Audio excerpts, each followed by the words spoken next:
Olá a todos, bem-vindos a mais uma aula do curso de Métodos Computacionais em Física, aqui do Instituto de Física da USP.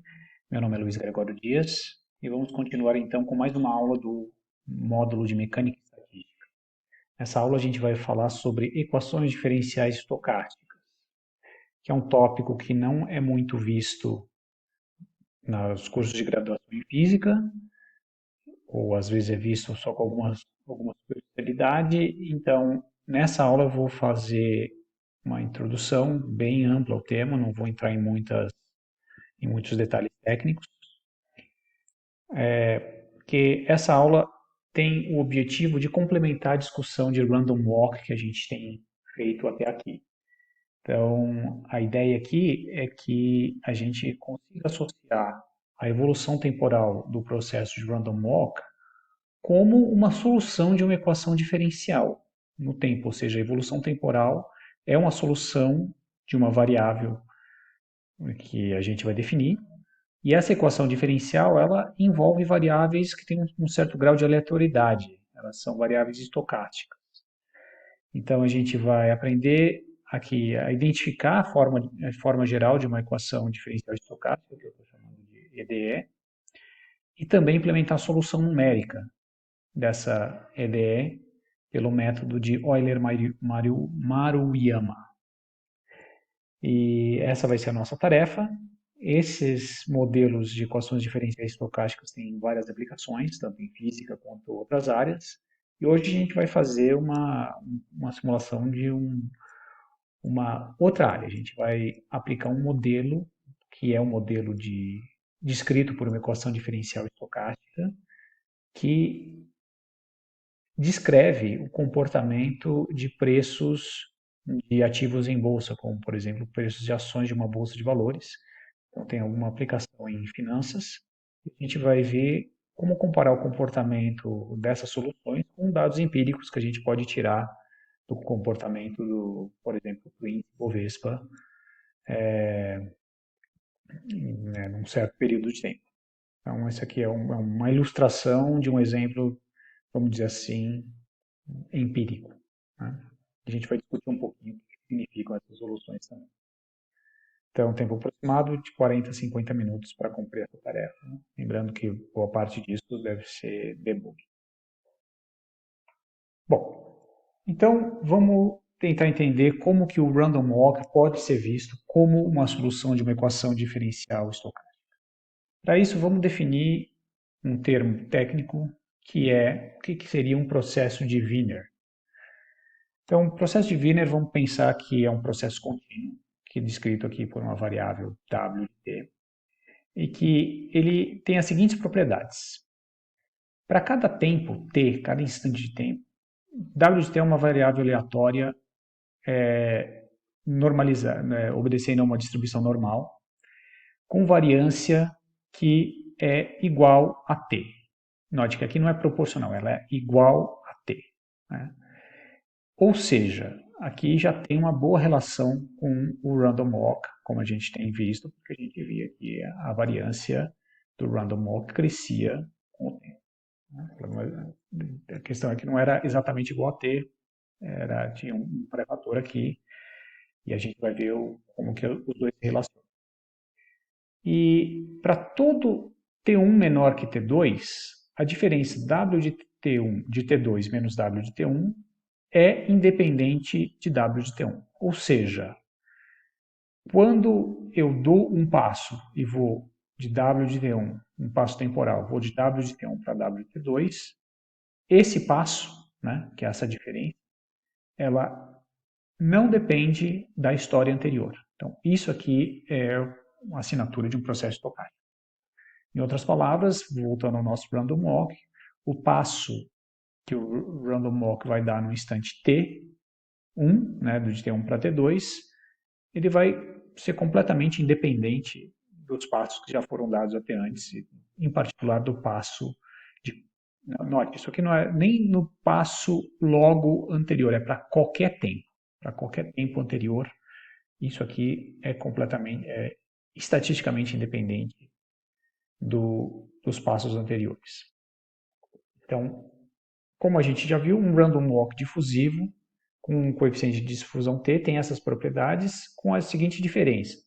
A gente viu que aqui a variância do random walk ela variava com 2D vezes t, né? A gente viu a solução analítica e então o que vai diferenciar o deslocamento de um random walk ou o processo x de t de um random walk desse processo de Wiener, essencialmente esse fator de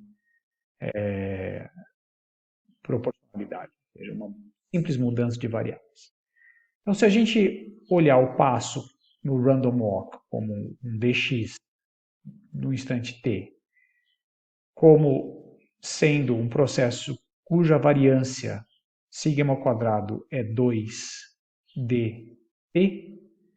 a gente pode associar justamente o random walk com um processo de Wiener, cuja variância é t, através dessa relação aqui. Né?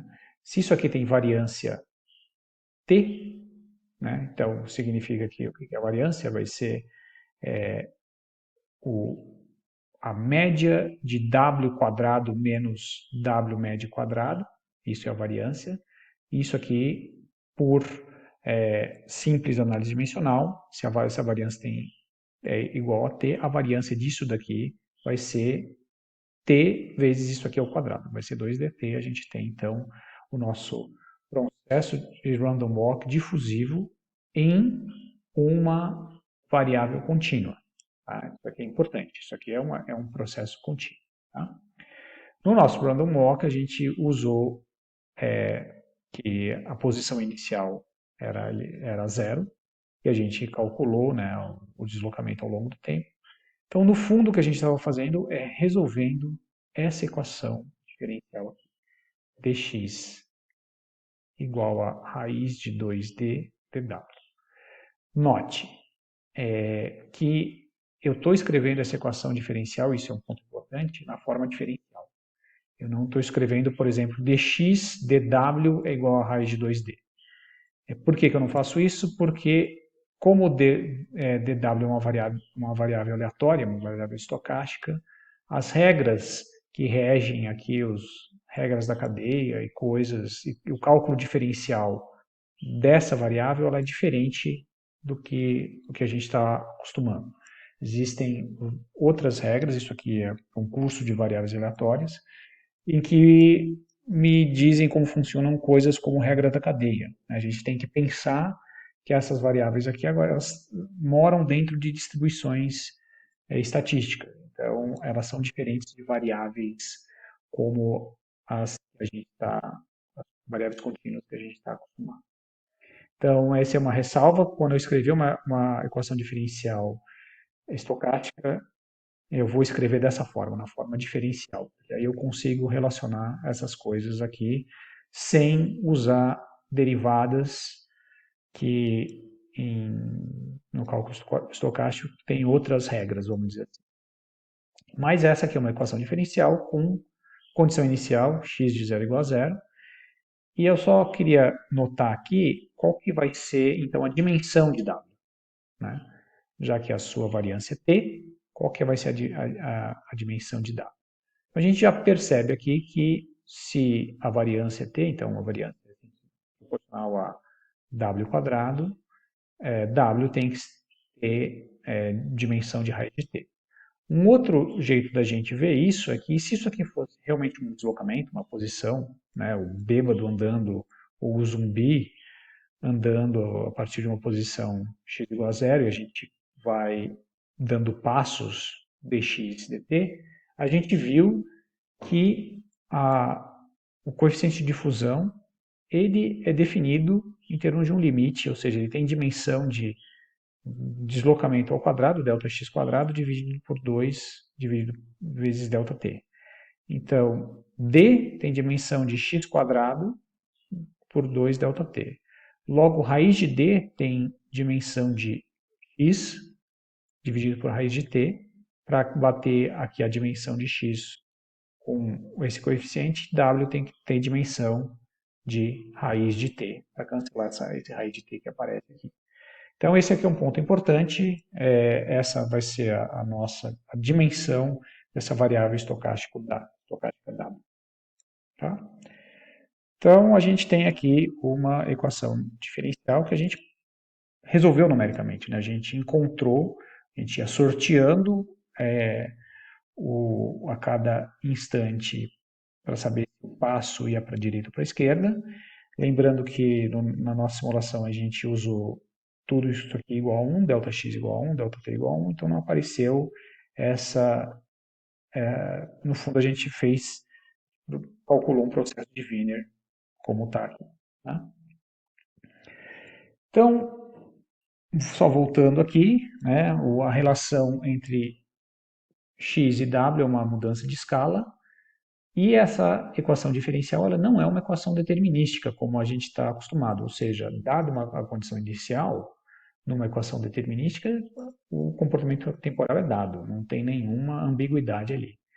Aqui não, aqui cada realização do conjunto de infinitas realizações estatísticas para a mesma condição inicial vai levar um conjunto distinto. Isso a gente viu na prática. Né? A gente viu que toda vez que a gente fazia a nossa simulação do random walk novamente, a gente obtinha uma outra trajetória.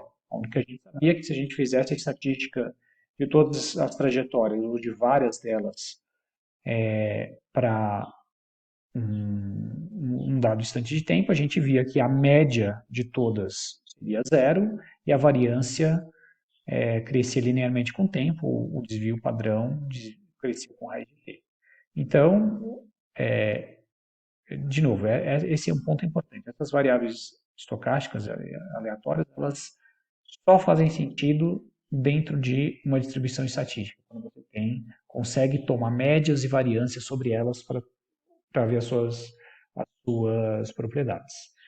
E aí a gente via que se a gente tomasse uma média, a gente chegava por exemplo, uma solução de uma equação determinística para uma densidade de probabilidade.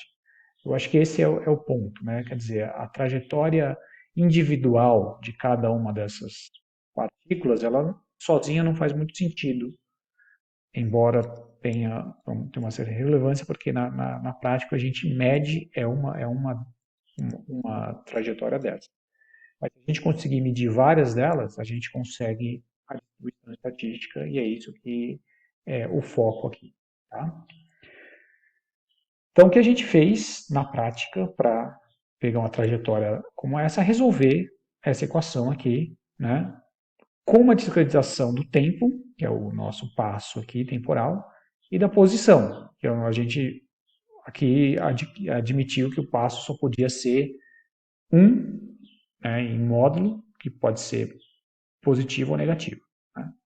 Então, a gente fez essa discretização da posição, ou seja, do x, e do tempo, e a gente resolveu essa equação diferencial. Então, como é que a gente pode resolver de forma parecida uma equação diferencial mais geral? Então, uma forma mais geral para escrever uma equação diferencial estocástica, não é a única, mas é uma forma geral bastante usada, é colocando dois termos. Um deles é o chamado termo difusivo, que a gente já viu aqui, que é o único termo presente no random walk. Mas além desse termo, a gente poderia incluir um termo que ele é linear, ele é no fundo linear com o tempo, né? E que se eu não tivesse esse termo difusivo, isso aqui seria uma equação diferencial ordinária de primeira ordem, né, de uma função x de t com a dt. Né? Então, esse termo muitas vezes é chamado do termo de deriva, que ele, no fundo, ele dá um certo comportamento para a média de x de t, que ela não vai ser mais zero ao longo do tempo. Né? Então, isso aqui ele faz com que a média se comporte de uma certa forma. Então, se a gente tem esse azinho igual a zero e b raiz de 2d, uma constante, a gente retoma o random walk. Mas isso não necessariamente precisa ser verdade. A gente pode ter um coeficiente b que não seja constante, ele dependa tanto do tempo explicitamente, como da própria variável estocástica x. E azinho também é a mesma coisa, pode depender do tempo, pode depender de x e assim por diante. A gente tem uma forma geral aqui. né? Então, eu queria introduzir essa equação mais geral e para a gente começar a pensar na questão que eu coloquei na primeira aula que eu falei sobre random walk, e eu perguntei, esse gráfico aqui traduz um random walk? E esse gráfico nada mais nada menos é do que a variação do índice Bovespa da Bolsa de Valores de São Paulo, desde aqui de 2006, quando estava aqui nos 40 mil pontos, até 20 de abril de 2020, depois da grande queda aí relacionada ao problema da Covid-19, né? Mas chegamos aqui a quase os 120 mil pontos. E eu argumentei que esse comportamento aqui tinha toda a cara de algum tipo de random walk, né? E, na verdade, existe um modelo para o preço de ações do mesmo jeito que está colocado ali, que é escrito na forma de uma equação diferencial estocástica. Então, esse é um modelo bastante usado para o preço de um ativo, de uma ação, em que ele tem um termo de deriva, né, e ele tem um termo de difusão. Então, a minha constante Azinho aqui vai ser um número Mi vezes a própria função, que é o P de T, que é o preço, e o meu termo Bzinho, da forma geral da equação diferencial estocástica, vai ser um outro termo que eu estou chamando de sigma, vezes o próprio P de Tzinho. Então, é importante aqui que, ao contrário do random walk, em que esse Bzinho era constante, aqui o termo tanto de difusão como de deriva tem coeficientes que são proporcionais ao próprio preço da ação. Isso aqui, entre outras aplicações, é usado no modelo famoso para precificação de opções sobre ações, que é o modelo de Black-Scholes. E ali, uma das hipóteses desse modelo de precificação de opções é que as ações elas seguem esse comportamento aqui. Quão bom é esse modelo? Bom, a gente vai ver hoje, né? Isso aqui é, de novo, é só um modelo e ele pode ser aplicado à realidade ou não. Então vamos tentar testar aqui se a gente consegue algum comportamento razoável usando um modelo como esse aqui. Um comentário que quando você tem uma equação diferencial estocástica desse tipo, ela caracteriza um chamado processo browniano geométrico. Porque não um movimento browniano usual, o movimento browniano usual ele é mais parecido com o random walk, né? Onde esse termo aqui de difusão ele não depende da própria variável. Então aqui a gente tem uma forma de escrever em que dp de t, né? Ou seja, dp de t dividido por p de t é que é descrito por um termo de deriva e de difusão dessa forma. Isso aqui não é o preço, mas sim o que a gente poderia saber, o retorno, a variação sobre o próprio peso, né? O quanto essa variação me rende, vamos dizer assim, dado um preço T. Então, por isso que esse aqui tem o nome de um movimento browniano geométrico. Ele é diferente do movimento browniano usual, que você pode pensar nele como um random walk em duas dimensões. Tá? Então é só um detalhe técnico. Quando você ouvir falar de movimentos brownianos geométricos, é simplesmente algo assim, né? Que o próprio coeficiente difusivo depende da variável. Próximo. Então, como é que a gente resolve uma equação dessa numericamente, que é o nosso foco aqui? Essencialmente, a gente quer então saber, bom, a minha equação diferencial estocástica, na forma diferencial, tem a variável x de t, que a gente quer encontrar o conjunto de x em t igual a zero, começando nesse valor x0, em que é o x em t1, t2, etc. Ou seja, t0 mais delta t e etc. O que a gente faz é o que a gente tem feito desde o começo do curso. A gente discretiza tudo. A gente discretiza, por exemplo, o tempo, né, em passos ΔT, e discretiza a variável que a gente quer calcular, que é o x, aqui, x maiúsculo de t, vai ser um x índice n. Então, o que a gente gostaria de saber é saber quem que é o xn mais 1 dado xn. Né? A gente vai saber que o xn mais 1 vai ser o xn mais um ΔX, onde um ΔX no passo n, onde esse ΔX no passo n vai ser dado pela equação diferencial aqui. ΔXn vai ser o a calculado no tempo tn, na variável xn, vezes ΔT, mais o b calculado no tempo tn, a variável xn, vezes um ΔWn. E aqui o que é onde entra a novidade, esse termo desse processo de Wiener, né? Que é onde mora a aleatoriedade e a propriedade estocástica. Então, como é que a gente modela esse processo de Wiener? Lembrando que aquelas propriedades do processo de Wiener tem que ser normalmente distribuída com uma variância que é igual a t, né? Em média zero.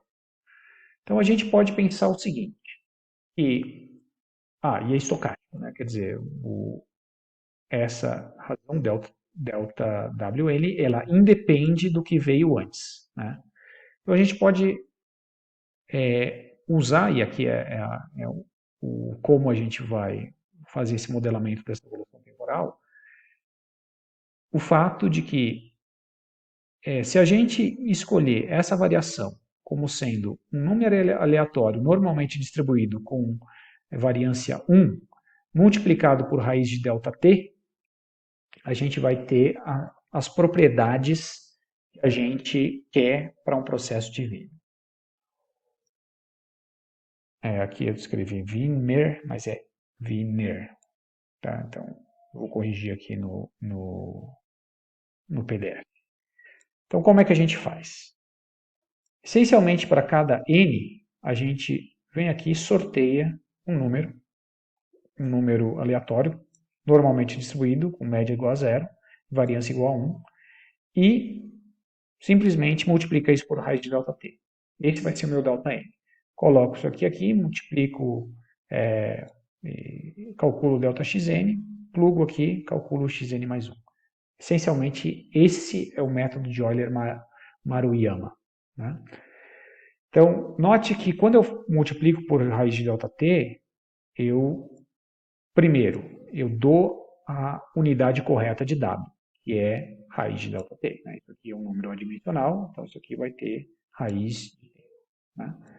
E segundo, como isso aqui tem variância 1, quando eu multiplico uma coisa de variância 1 por raiz de ΔT, a minha variância aqui vai ser, né, que variância tem dimensão de w quadrado, vai ser linear com t, ou, se você quiser, o desvio padrão vai ser proporcional à raiz de ΔT. Então, isso aqui me garante que esses w's gerados pelo meu processo numérico vão ter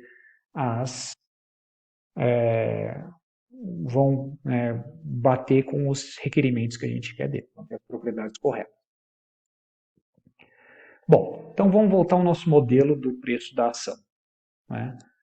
E vamos tomar como exemplo essa ideia contínua, com uma certa condição inicial, que num certo instante t estava num certo preço P0, e a gente aplica um modelo de Euler-Maruyama discretizando o tempo e essa variável P de t. Né? Então, vamos ter Pn mais 1, a gente quer saber quem que é Pn mais 1 dado Pn e ΔP, onde ΔPn é dado por isso aqui. Mi, que é uma constante dada, P de n, que em princípio eu sei, né? Porque eu sei o que aconteceu no passo anterior, ΔT, mais sigma Pn ΔWn, onde ΔWn é calculado por aquele processo que eu falei. Você pega um número aleatório, normalmente distribuído, multiplica por raiz de t. E a gente pode, sabendo quem que é ΔT, quem que é P0, quem que é Mi, quem que é sigma, que são os inputs para o meu modelo, eu posso resolver iterativamente essa equação aqui. Né? Então, aqui a gente poderia sortear um número aleatório entre normalmente distribuído, mas por simplicidade, e aqui para ficar mais fácil, eu vou fazer exatamente o que a gente fez no nosso cálculo do random walk. Então, para cada passo n, a gente vai sortear um número aleatório.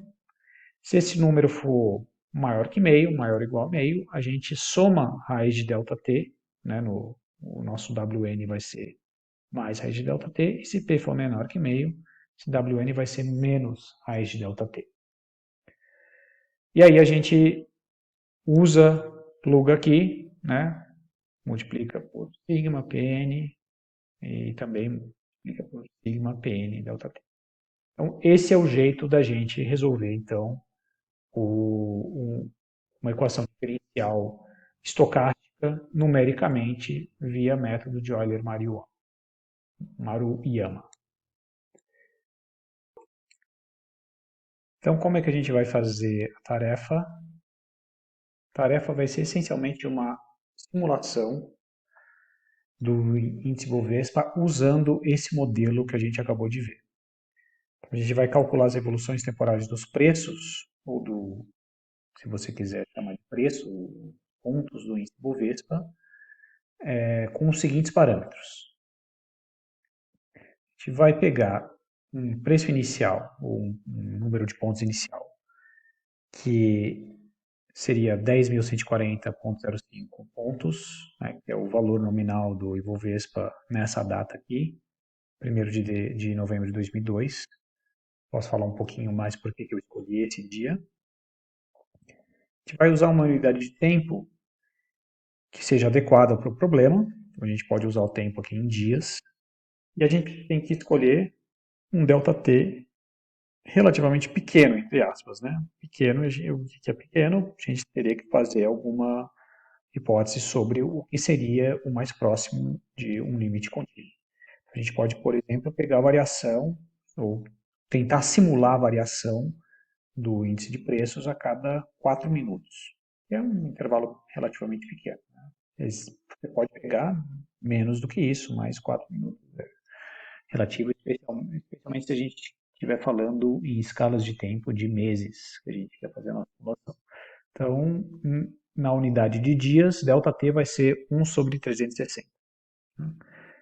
Vamos usar, então, esses parâmetros aqui no nosso modelo, que é no termo de drift, a gente usa um mi igual a 0.002 em unidades de dia menos 1, né? Tem tempo menos 1, mi vezes ΔT tem que ser preço, ou se quiser pontos por dia, eu estou colocando isso aqui como não tendo unidade.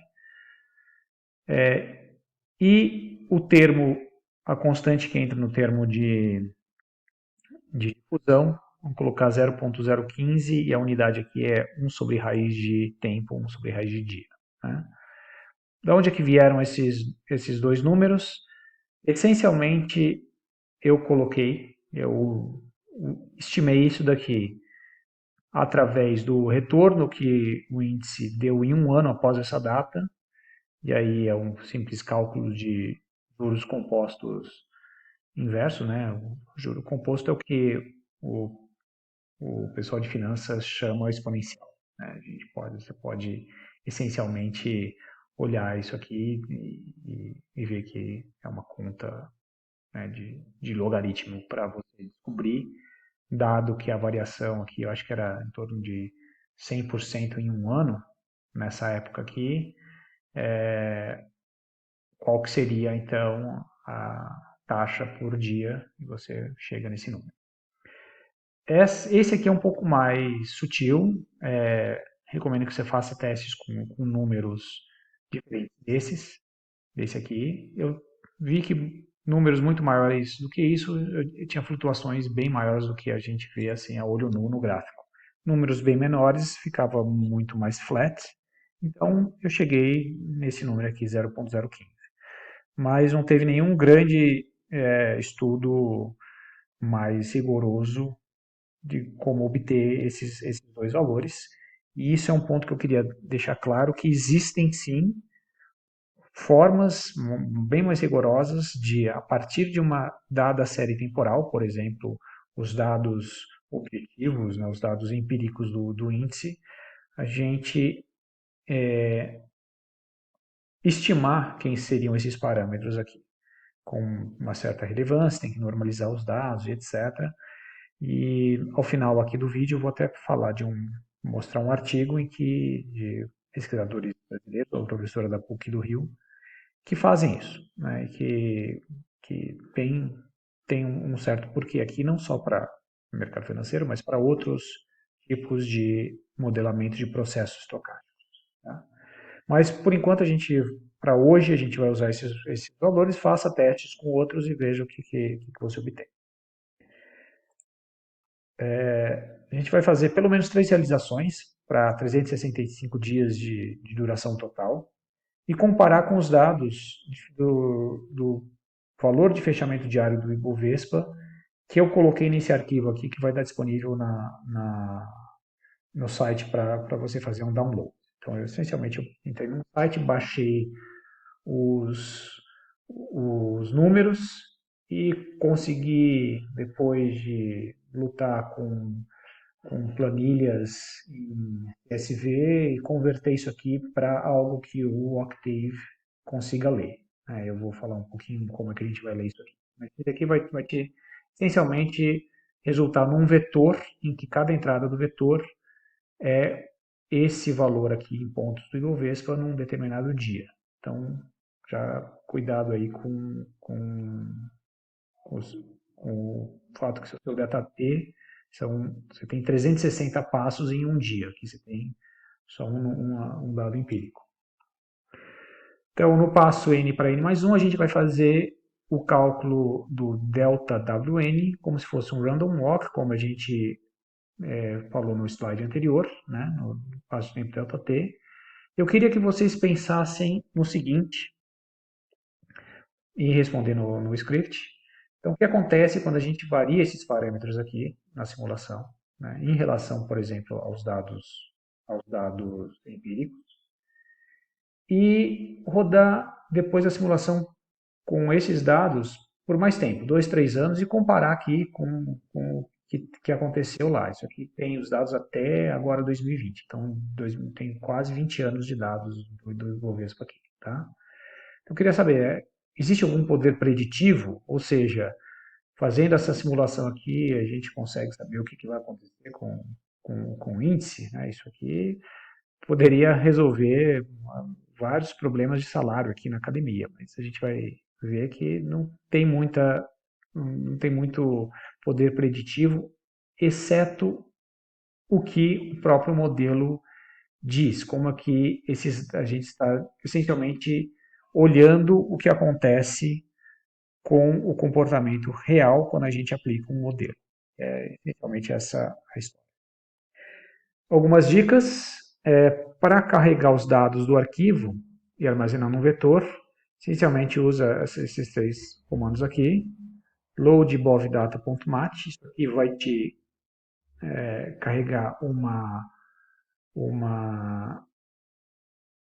um vetor de células, de strings, e você vai ter que converter esses strings para números.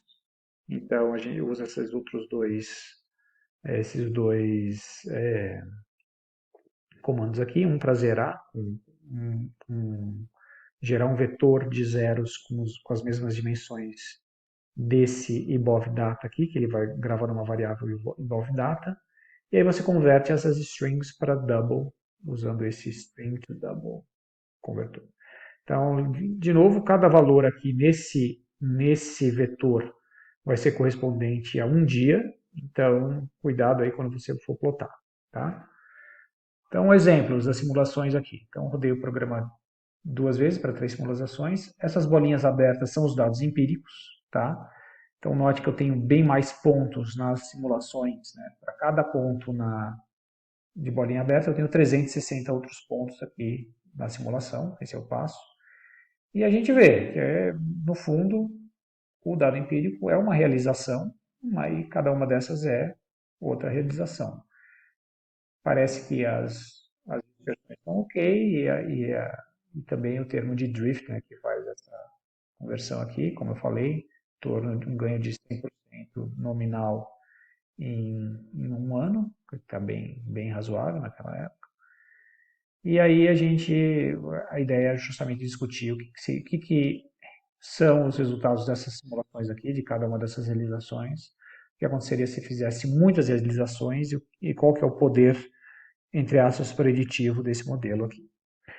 Então, só para fechar aqui a aula, eu queria mostrar aquele arquivo que eu mencionei, aquele artigo aqui da professora Célia Anteniodo, da PUC do Rio, já um artigo de 2010, foi publicado no Journal of Statistical Mechanics, em que eles, essencialmente o trabalho inteiro é a validação de coeficientes como aqueles lá que eu coloquei, que é o Mi e o Sigma, e eles usam, inclusive, aqui para o exemplo do índice Bovespa.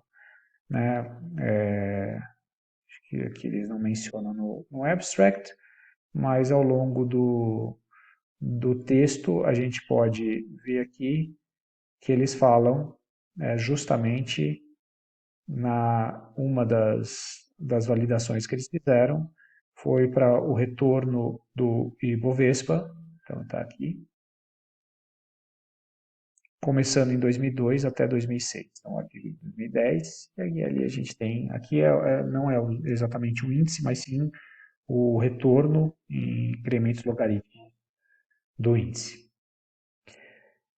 Ok? Então, só para ilustrar que isso é um tema interessante, importante em mecânica estatística, não só para o Bovespa, mas como outros sistemas que têm uma comportamento descrito por equações diferenciais estocásticas. Espero que vocês tenham gostado. A gente se vê na próxima aula. Até mais.